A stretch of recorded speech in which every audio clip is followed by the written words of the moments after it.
Hey guys, it's Rojo Inc. and today we're going to be talking about the best decks that you can choose for set championships for Disney Lorcana Azurite C. Now, I know that set champs have already started at the time of filming this video. However, I think we've only had the first weekend. There's still like a whole month left to set champs. So today we're going to be going over the best decks that you could choose from and talk a little bit about the strategy for each of those decks and how you can make it work. So let's go ahead and get right on into this video. All right, so starting off, we're going to start with all reliable Ruby Sapphire. This has been a really strong deck since set 3, and it still performs really well. It's been doing really well in a lot of tournaments, such as the North American Championship. I think it made the finals. And then also just I've seen on some set champ performances that it was doing pretty well, and it won quite a few set championships. But let's go ahead and talk about the deck. So we have a total of 8 cards as our ramp, which includes 4 copies of Tipo and 4 copies of Sail the Azurite Sea. These are usually going to be your turn 2 plays. You want to play one or the other depending on what you're up against. But basically, in the case of Tipo, you play this character, and when you play this character, you can put any card from your hand into your inkwell face down and exerted. So basically, you're able to put whatever card, even if it's uninkable, you can put it into your inkwell, and you do not need to reveal it to your opponent, which is really strong because then if there's some card that you really don't want them to know you got rid of, basically some of your removal cards, you can put that into your inkwell with your opponent knowing what's going on. Now, in the case of Sail the Azurite Sea, it is an action card, but when you play this card, you draw a card, and then you can ink an additional card this turn. There's 2 things to know with that. The first one is that that card must be inkable in order to ink that card as well. So you can ink twice, but they both need to be inkable cards. Now, you also need to make sure that it is not inked exerted, so meaning you can ink another card and you could play another 1-drop, which is perfect for playing another item. We're playing a total of 9 1-drop items. We have 2 Vitality Spheres, 3 Ice Blocks, and 4 Popsicles. So you could go ahead and play any of those the same turn that you play Sail the Azurite Sea. So just keep in mind, we have 2 different options for inking, and they both function in different ways. So make sure that you think carefully about what it is you want to ink. Now, let's go ahead and talk about the rest of our Sapphire cards. We have 3 copies of Grammatala and 4 copies of Hiram. These are going to be some of our biggest draw engines in the deck. Basically, on turn 3, you want to try to play one of these. So basically, the way that it's going to work is turn 1, you're going to play one of your 1-drop items, ideally Popsicle. That way you could get another card. Turn 2, you're going to play some of your ramp, being Tipo or Sail. Turn 3, depending on the situation, it always depends on the situation, but most of the time you're basically gonna want to ignore the board. Well, not ignore it, but focus on building your ramp. Just build your ink as much as possible, and focus on ramping as much as possible, because the whole point of this deck is for that late game control. That's why it's known as Ruby Sapphire control. So turn 3, you want to play either Grammatala or Hiram. Again, ideally Hiram, because when you play them, you banish an item, you draw 2 cards. It's really, really powerful. But again, you need to keep in mind that Hiram is a 1/6, meaning that it is vulnerable to cards such as Brawl and other cards that are able to banish 1 or 2 strength lower characters, such as the Red Sisu and also the Big Sisu. So you really want to be careful against what you're playing with to determine what you're going to be playing on turn 4. Or sorry, turn 3. Turn 4, you're going to want to go into a How Far I'll Go, sing it with one of your 4-drops, and then determine what else you want to do with the rest of your ink, whether you want to keep ramping or whether you need to start focusing on removing some of their board using brawls and other stuff of that nature. Basically, turn 4, you're going to be going from 4 to ideally 6 ink, but 5 ink is going to be usable, so to speak, because with How Far I'll Go, one of those cards will be inked but exerted.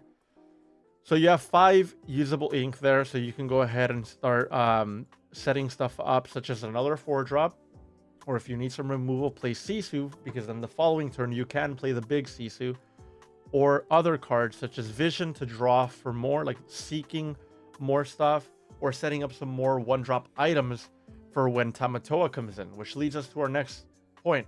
Tamatoa is going to be one of our biggest lore gainers in this game. Basically, it gains 1 extra lore pip for every item you have in play, and we're playing a total of 10 items. Combined with Lucky Dime, it is super powerful.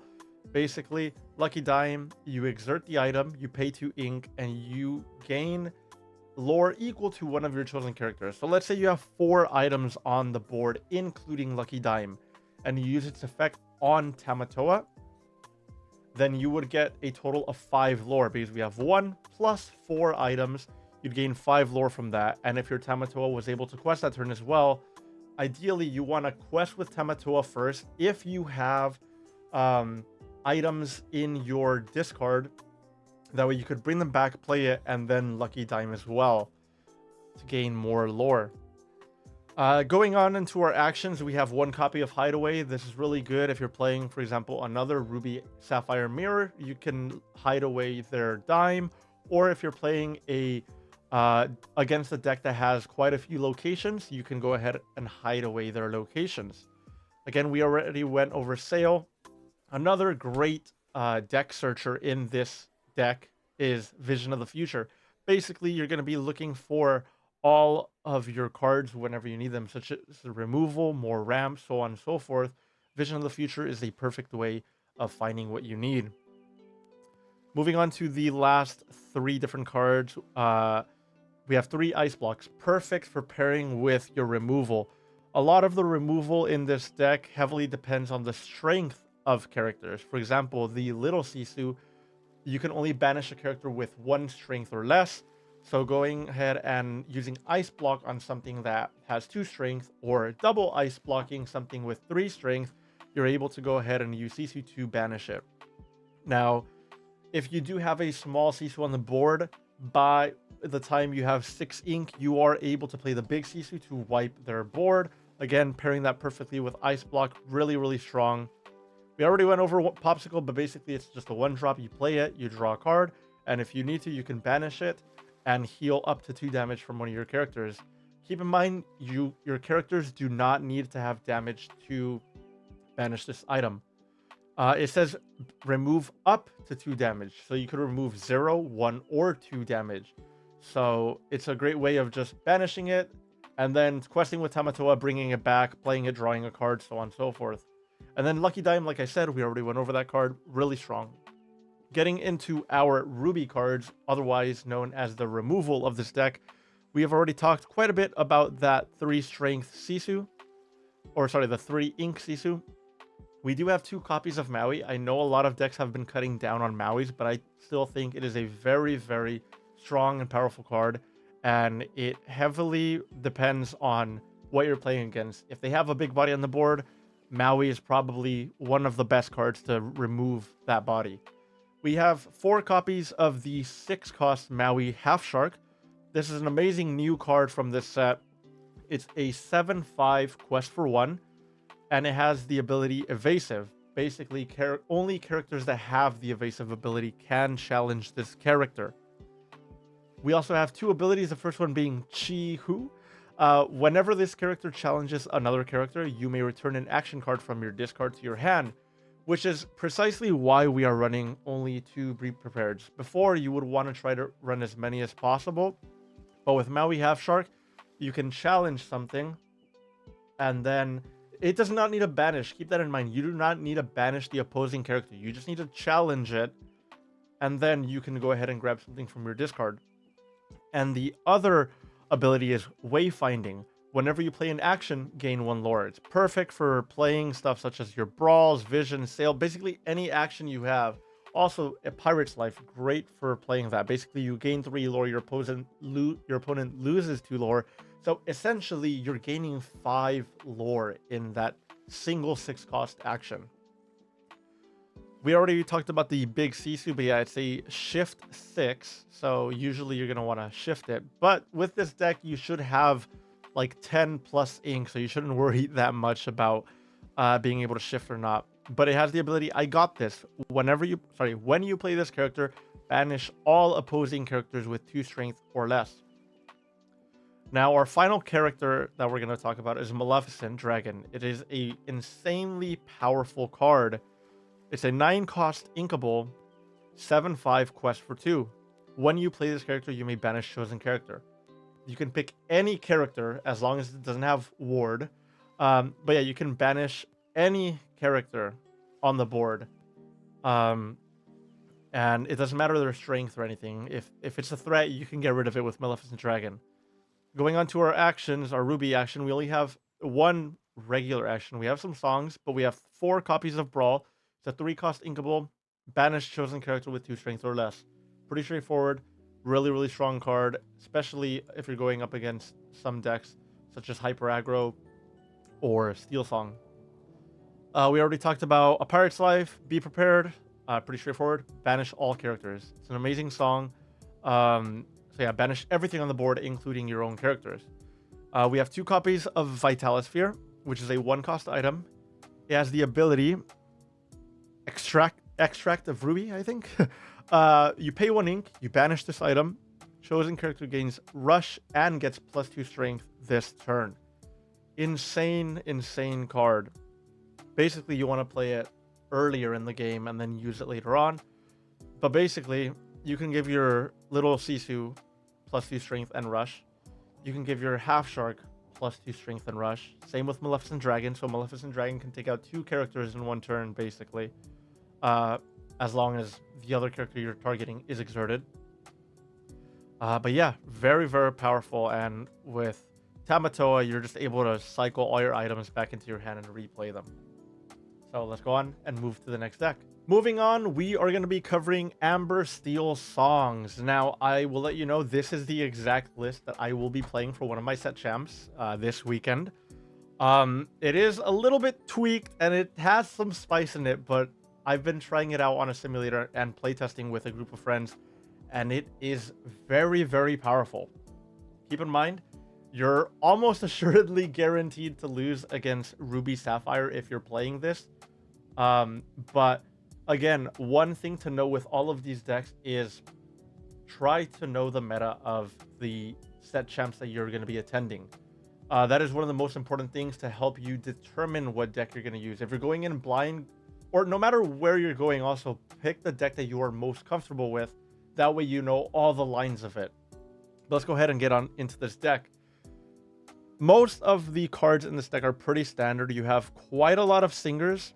So let's go ahead and get right on into it. We're playing a total of 43 characters and 17 songs. Now, we're playing 4 copies of our 1-drop Cinderella. This is the must-have opening card in most matchups. Basically, and especially if you're going first. Turn 1, you're going to play Cinderella, and hopefully you have a 3-cost song. Ideally, Let the Storm Rage On. Well, we'll get on to that in a bit. We have 3 copies of Daisy Duck. Really strong, 1-cost uninkable, 1/4. Strong stat line, so it avoids cards such as Let the Storm Rage On. And then, in most cases, also Strength of a Raging Fire. They're going to need 4 characters on board to be able to banish this character. We have 4 copies of the 1-cost Robin Hood. We have 2 copies of Lilo, 4 copies of Ursula. This ideally is going to be your turn to play. Again, it always depends on the matchup, but in most matchups, you want to get as many singers on the board as possible to just sing songs and control the opponent's board. We have 4 copies of Mr. Smee. Insanely powerful card. It's just a 2-cost, but it has 3 strength, 3 willpower, quest for 2. That is insane. But it does have the downside, which is, oh dear, dear, dear.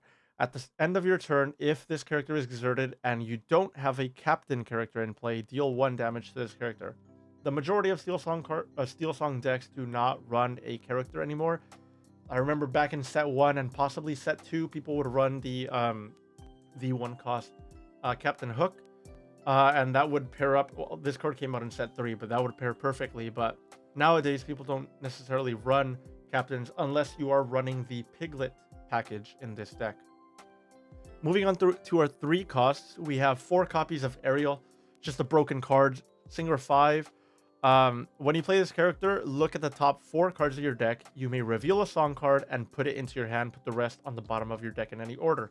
Now keep in mind, you don't have to reveal a song card. Basically the times that you don't want to, if you don't find a song, or if you find a song and don't want to use it, is if you have like a whole new world in hand, and then you don't want to get rid of 2 whole new worlds. So basically that's when you don't want to use that effect. Another card is going to be 2 copies of the 3 cost Lawrence. Before I was playing 4 copies. Actually, I was playing 3 copies of Lilo and 2 copies of Prince Naveen, but I went ahead and went with a 2-2 Lilo Lawrence split because this card is really strong. While this character has no damage, he gets +4 strength, quest for 2, and then other than that, he's a 0-4. However, although you are going to use him to challenge and probably sometimes sing, and they will take damage, you have cards to mitigate that and bring them up back to no damage. 4 copies of Pete, it is a must. A lot of decks, especially Ruby, Sapphire, play actions, and you want to make sure that you don't let them play any actions because those are very, very deadly against this deck. So 4 copies of Pete specifically for decks such as Ruby Sapphire, Ruby Amethyst, and other cards that use actions. We have a single copy of Prince Naveen. Like I said before, we were playing 2 copies before, but I cut it down to 1 because I did have quite a lot of uninkables and I wanted to bring it down slightly. But this is still a broken card. 4 cost uninkable, 3/3 quest for 2. It has the ability Singer 6, and then also it's beautiful. No, when you play this character, you may play a song with cost 6 or less for free. Now keep in mind, all the songs that we're playing in this deck are cost 6 or less. So basically you can play any song for free. It's perfect for when you have 2 cards in hand, which is Prince Naveen and Whole New World. You play it and then just Whole New World, cycle everything, refill your hand. Really strong. Moving on, we have 4 copies of Rapunzel. Insane card. It's a 1/5 quest for 2, but when you play this character, remove up to 3 damage from one of your characters. Draw a card for each 1 damage removed this way. This is perfect for pairing it with Mr. Smee after they've taken 2 damage. You can play Rapunzel, draw 2 cards. Again, also with cards such as Lawrence, when they take damage, heal them up, and you're good to go. Moving on, we have 4 copies of Robin Hood. It's a 3/6 5 cost, quest for 2, shift 3. During your turn, whenever this character banishes another character in a challenge, gain 2 lore. When this and then also when this character is banished in a challenge, that's the important part, you may draw a card. So you need to keep in mind that if they banish it with like a spell, which whether it be like bringing your attack or like challenging and bringing you down in health and then singing a song or some action to banish it, you do not, or like with Madame Medusa, then also you do not draw a card. Now this is where the spice comes in. We have 2 copies of the 6 cost Ariel Sonic Warrior. It is a 3/8 quest for 2, shift 4. This card has not seen a ton of play, but I think 2 copies is necessary, and I'll go into it in a bit. But it is a shift 4. When you play a song, you may pay 2 ink to deal 3 damage to chosen character. So basically, you could shift it on top of one of your Ariels, or also when you you can just play it on some turn, like for 6 cost, whatever. If you somehow manage to get to like 8 ink or like 10 ink, play it, sing a song with a different character, and then pay 2 ink, deal 3 damage to a chosen character. It's really good for getting rid of stuff in like Amethyst Emerald or some of the smaller decks, whether it be like Hyper Aggro, so on and so forth. Really strong card. But basically, this card is really good if you're playing against another steel deck, specifically against Amethyst Steel. One of the things I was struggling with a lot was dealing with some of those Calhouns and some of their other steel cards. But basically, the way that you want to get around that is by playing your own steel cards. So Stuff such as the Robin Hood shift line, your Mr. Smeeze. Lawrence is another reason why we put him in here, just to deal with more steel. Pete to stop any actions. Aerial Sonic Warrior has 8 willpower, so very, very strong. And then it has that other ability. And then finally, the last character is the 7-cost Cinderella Stout-Hearted. It is a 5/5 shift for 5, quest for 3. It has resist +2, so technically you could think of it as like a 5/7. You know, it just reduces all damage by 1.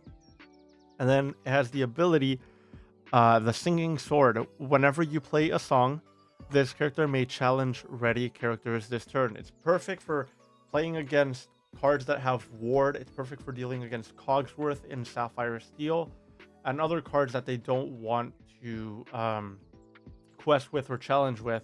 Cinderella is a perfect way to get around that other than your songs. Now going into our 17 songs, we have 1 copy of I'm Still Here. It's a little spicy, but trust me on this. It is a 3-cost song. Chosen character gains resist +2 until the start of your next turn and you draw a card. So it's perfect for giving any of your characters resist +2, especially Mr. Smee. It allows them to not take any damage, and you still draw a card. We have 4 copies of Let the Storm Rage On. So basically, like I said earlier, your turn 1 is going to be Cinderella, and then turn 2, either Strength or Storm. Ideally Storm, since it just deals a flat 2 damage, and then you draw a card. We have 4 copies of Strength of a Raging Fire. You deal damage equal to the number of characters you have in play. So basically, you choose one of their characters, you deal X amount of damage, where X is the number of characters you have in play. We have And Then Along Came Zeus. This is the main reason why Ursula is going to be our 2-drop. That way, turn 3, if needed, you can go ahead and sing Zeus. Perfect for playing against cards or decks such as Ruby Sapphire. Really want to deal with getting rid of their characters. And then finally, we have 4 copies of A Whole New World. Basically, your typical wheel. You want to play out, go wide, depending on what you're going up against, and then just refilling your hand. Ideally, you want to use it when your character has more cards than you. That way, it's like you're getting rid of their deck. You're milling them out in a sense. All right, moving on, we have 2 decks for Ruby Amethyst Control. One of these decks is a general all-around list, and the other one is going to be the list that Edmund Chu used at the Disney Lorcana North American Championship. Now, the reason why we have 2 separate lists for that is Ed specifically said that his list, which is the one we're looking at right now, was specifically built to go against Ruby Sapphire.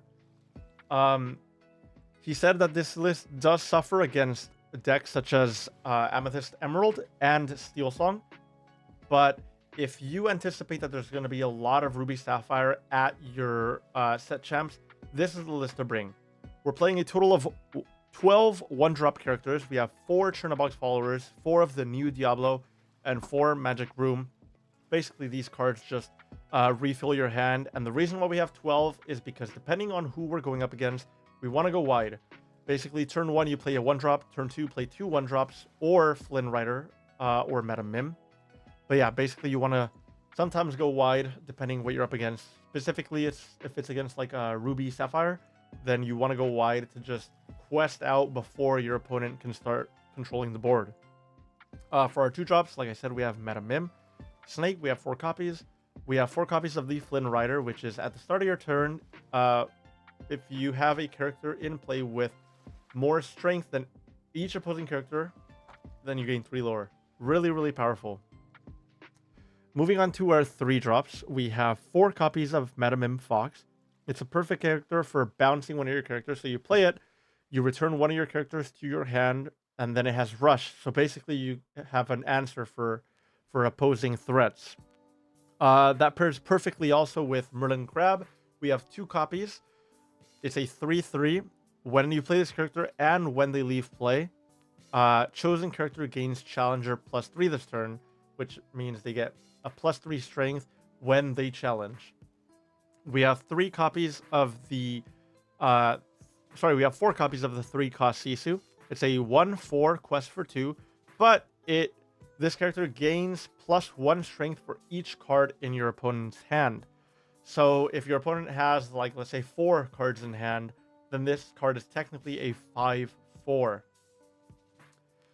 So yeah, quest for 2, really strong, and it's also for later on. We have 2 copies of the Big Sisu. We have 4 copies of Merlin Goat, basically really strong. You're able to pair it up with your bounce package, so you can play it, bounce it back to just keep gaining lore. Same thing with Merlin Rabbit, but this is a draw engine, so you play it, draw a card, bounce it back, draw a card. If it gets banished, draw a card. If it gets put into your inkwell, draw a card. Basically, whenever it's not on the board anymore, you draw a card. Really, really powerful. Now, one thing that I found pretty spicy in the list, and I do think it is definitely the move, is 4 copies of Lady Tremaine. It is a 6 cost uninkable, 3/4, quest for 2. It's a shift 4, but we never shift it. We don't have anything to shift it onto. But when you play this character, each opponent chooses and banishes one of their characters. Really strong for playing against Ruby Sapphire.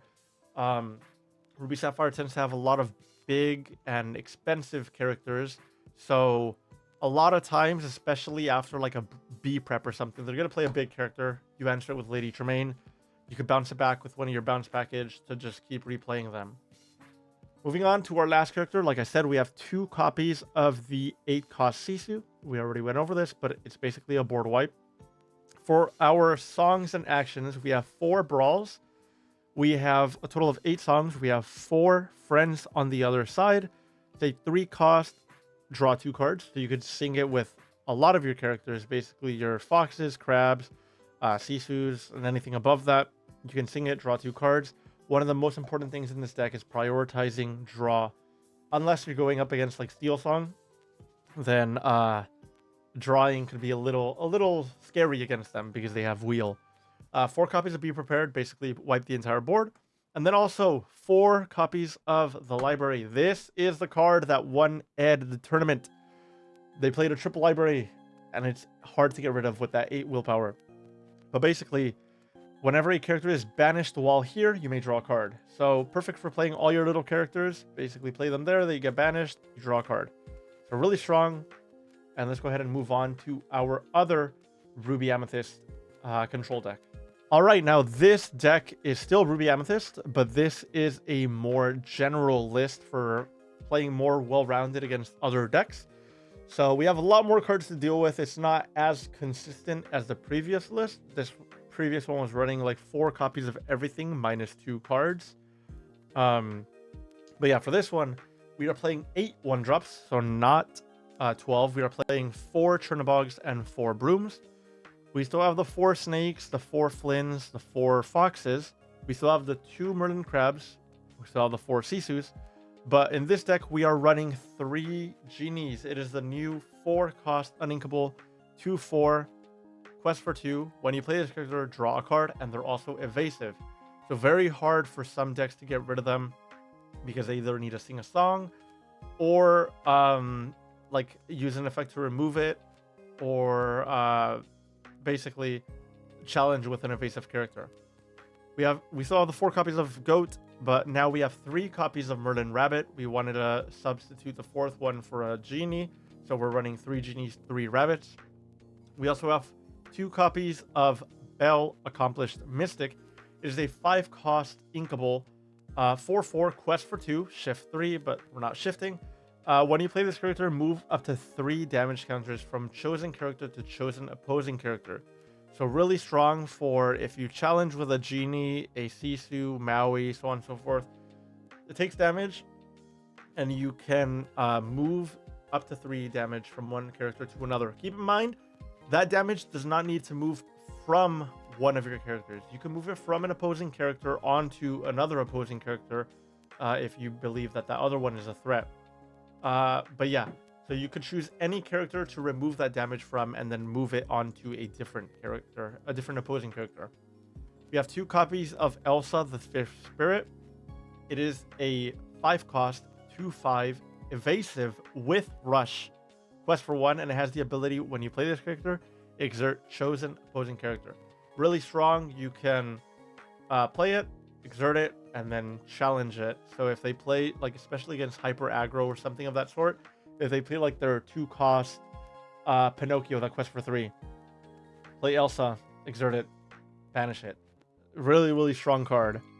Moving on, we have 4 copies of Maui. That's also one thing to note in Ed's list. There were no copies of Maui. No Half Shark, no of the Rush Maui. But yeah, 4 copies of Maui. We have 2 copies of Lady Tremaine and then 2 copies of Madame Medusa. Madame Medusa being a 6-cost uninkable 4/4. Quest for 1. When you play this character, banish chosen opposing character with 3 strength or less. So we went for a 2-2 split just to be more well-rounded against playing whether decks that go wide or other decks that have like big bodies. You have both of those options ready for you. And then 2 copies of the Big Sisu. We still have 4 copies of Brawl, 4 copies of Friends, but we only have 2 copies of Be Prepared, since we do have a lot of other characters to help move damage and remove the opponent's board. All right, moving on, we have Amethyst, Emerald, Tempo. This is a really, really strong deck. It made it to the finals in the European Challenge Championship. The Continentals. So basically, I don't believe this is the exact list. I did some tweaking, but basically we're looking at 4 copies of Chernobog's Followers, 4 copies of Diablo. We don't have Brooms in here. We decided to go with Diablo. 1 copy of the Cursed Merfolk. So basically this card is a 1-cost uninkable 0/1 quest for 2. Now it doesn't have any strength, but questing for 2 is pretty rough. And in order to banish this character, your opponent either needs to challenge it, which would result in your opponent discarding a card, or they have to use like a song or something else to remove it. But basically, whenever this character is challenged, each opponent chooses and discards a card. Now, going into our 2-drops, we have a total of 16 2-drops. We have 4 copies of Snake. But then we also have 4 copies of Bonsai, which is a 2-cost uninkable 3/2 quest for 2. It's a vanilla card, no effect, but that is pretty strong. 3 strength. So yeah, it'll definitely help you remove some of them. Whether you quest with this character, they have to challenge it.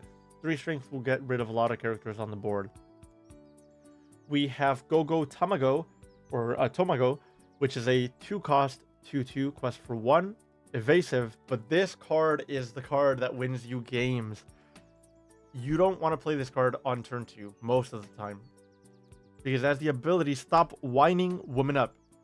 When you play this character, you may pay 2 ink to gain lore equal to the damage on chosen opposing character. This is insane. If we go back to the Steel Song deck that I was covering earlier, that Ariel had 7 damage on her. They played a Go-Go Tamago when they were at 13 lore, and they gained 7 lore in a single turn. It's insane. Like, this card will win you games, and you can keep replaying it with your bounce package. It's really, really strong.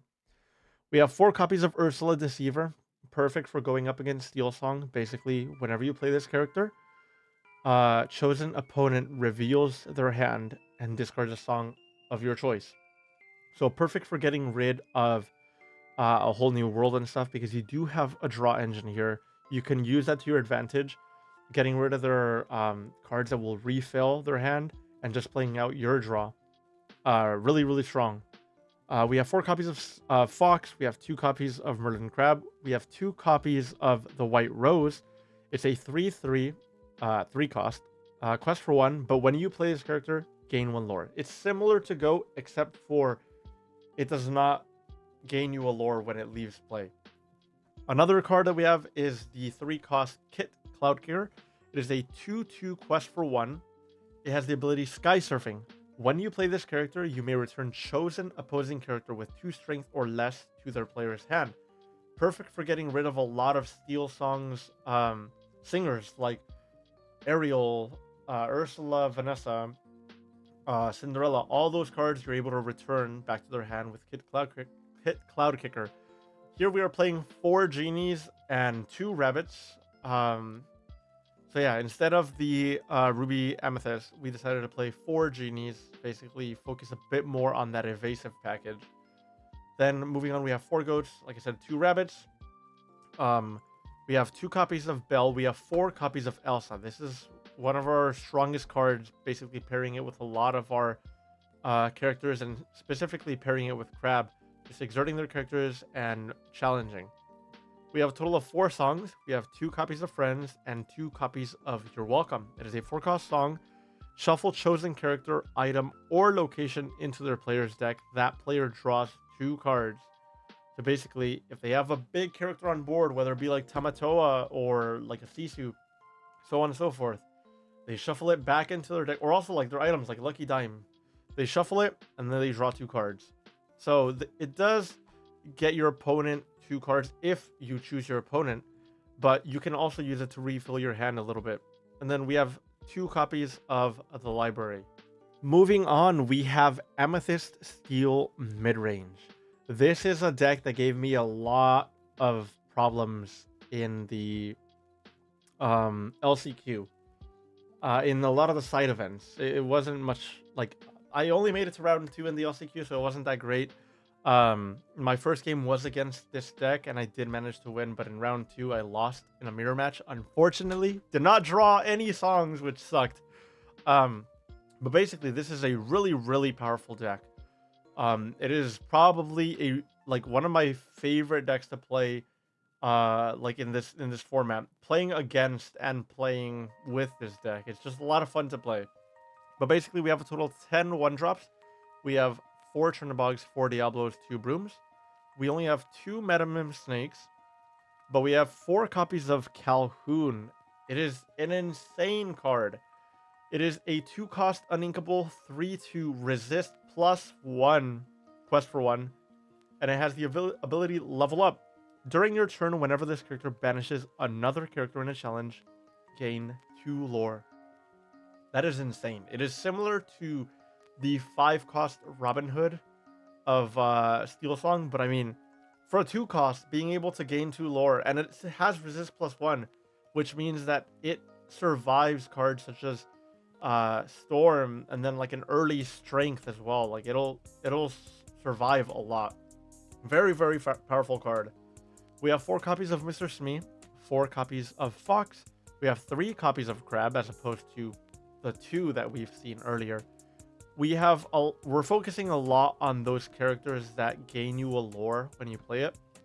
So we have 4 copies of the White Rose and 4 copies of Goat.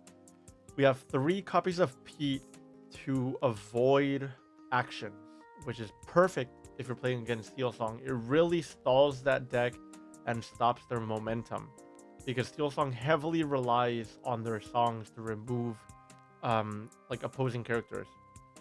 We are doing another 3/3 split between Genies and Rabbits. We have 2 Bells and 5 Elsas. We have 3 Fire the Cannons, which is a 1-cost action, uninkable. You deal 2 damage to chosen character. Basically, if you're going second, or even if you're going like first on your turn 2, you see a Cinderella or a Robin Hood, fire the cannons. Get rid of it ASAP, because that will be a threat. So if you can get rid of it right away, you basically are ensuring your win against Steel Song. It's not 100% guaranteed, but it will definitely give you a major advantage if you get rid of their 1-drop. Moving on, we have 7 songs. We have 3 copies of Friends, 3 copies of Strength, and we have a single copy of Zeus. Basically, again, deal 5 damage to chosen character or location. So perfect for pairing that with your Genies, Merlins, your Rabbits, Bells, Elsas, or just hard casting it if you have to. But yeah, it's always there to help you get rid of some big threats, whether it be locations or characters. All right, finally, we are adding one special list on here, which is Amber Amethyst Hyper Aggro. This is like not really meta, and it's probably not the greatest deck, but again, if you anticipate a lot of like control-based decks, then Hyper Aggro is a really, really strong deck to play. Basically, you're just trying to quest out as much as possible before your opponent can set up their board or build up their ink and, you know, like sing songs and all that. The whole point of this deck is ignore what your opponent is doing and just quest. That's basically it. So we have quite a lot of uninkables. We have 18 uninkables in this deck. But we have 4 copies of Daisy. It's a 1-cost, 1/4, quest for 2. We have 4 copies of Chernobog's Followers, so we have a little bit of draw. We have 4 copies of the 1-cost Maleficent. It is a 1/1 quest for 2. We have 4 copies of the new Lilo. Another thing to note also is with Lilo, I think, and again, I think it's just my opinion. You want to try to avoid inking this card unless you have to because of its ability. Basically, at the start of your turn, I forgot to mention this earlier. At the start of your turn, if this character is in your discard, you may play her and she enters play exerted. So basically, the goal is you want to have her in your discard as opposed to in your inkwell because you can't get her back. So in your discard, you can just play her back. You do need to pay the cost. You need to do it before you draw for turn, because we need to remember in the whole structure of the start of a phase or a turn in Lorcana is ready, set, draw. So you ready up all your characters in your ink. During the set phase, you activate any abilities, whether it be like this ability, or another example is the Beast Tragic Hero, which is at the start of your turn, you draw a card. Technically, you need to perform that draw before drawing for turn. And then after your set phase, you draw for turn. So yeah, moving on, we have 4 copies of the 2-cost Piglet Pooh Pirate Captain. It is a 2/2 quest for 1. However, while you have 2 or more other characters in play, this character gets +2 lore, so it quests for 3. Very perfect for this deck because you just have a lot of characters, you're playing them out, and hopefully you'll be able to quest for 3 with Piglet. We have 2 copies of Madame Mim's Snake to bounce back our characters after we quest. We have 2 copies of Baloo, which is a 0/3, 3-cost uninkable bodyguard, quest for 1. So basically, you're going to want to quest, and when this character is banished, you gain 2 lore.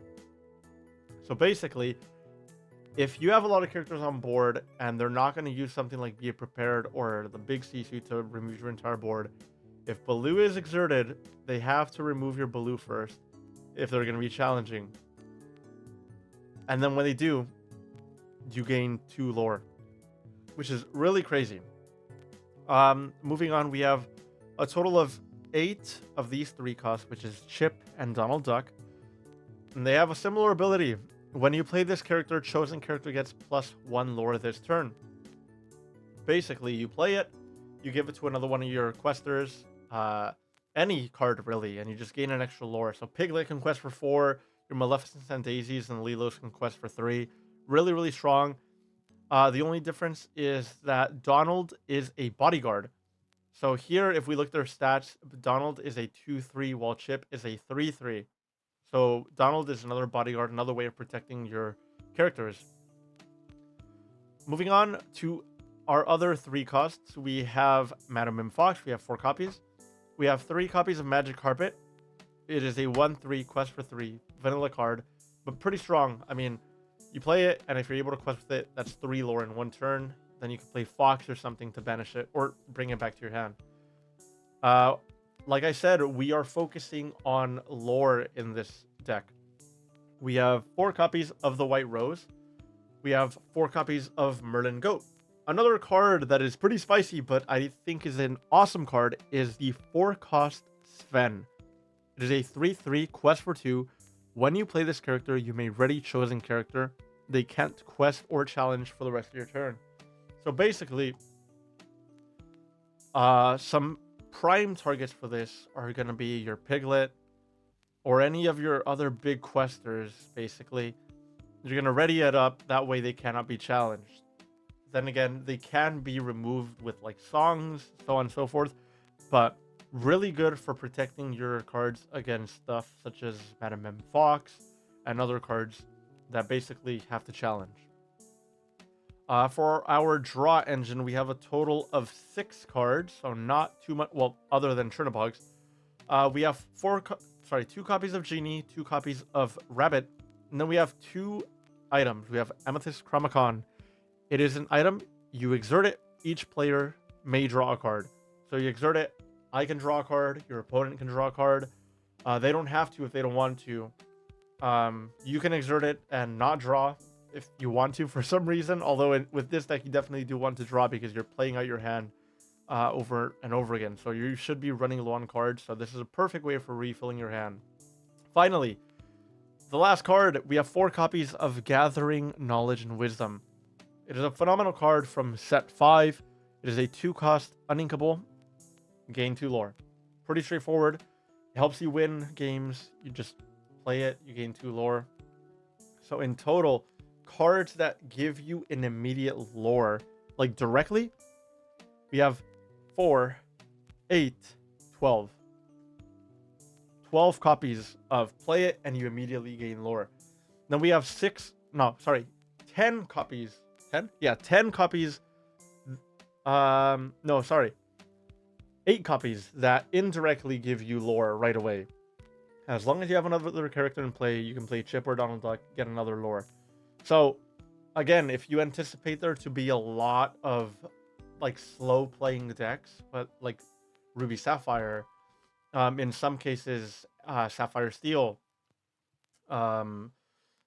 this is going to be a really strong deck to play. Although against Sapphire Steel, playing against the steel aspect of it might be pretty hard. But yeah, you definitely do want to, like, the most important thing is reading the meta, seeing what you're going to be playing, making your choice from there. But yeah, guys, that's basically going to be it for this video. I really hope you guys enjoyed this video. If you did, and if you would like to see some more videos, please make sure to leave a like down below. Please make sure to leave me, let me know in the comments what deck you plan on playing at your set champs. Like I said, I will be playing this exact list of Steel Song at one of my locals, and then I am signed up for another. I'm not 100% sure what I'm going to be running. I'm debating between, depending how this goes, might stick with this, or I might do a Ruby Amethyst or a Amethyst Steel. So yeah, also, sorry. Yeah, this is the exact list that I'm going to be playing Steel Song. But yeah, so basically, that's going to be it for this video. Like I said, if you guys did enjoy, please make sure to leave a like down below. Please make sure to leave in the comments what deck you plan on playing at your set champs. Or if you already played, what did you play? Did you manage to win a Scar? That is also one of the things that I'm most excited for. Lion King is my favorite Disney movie. Scar being my favorite villain. Be Prepared being my favorite song in Disney. So, yeah, I'm hoping that I get a Scar. If not the playmat, which would be awesome, hopefully getting the card. I want the promo. But like I said, that's basically gonna be it for this video. Please make sure to hit that subscribe button and hit the notification bell so you're notified whenever I post a new video of Disney Lorcana, gaming, trumpet covers, whatever it may be.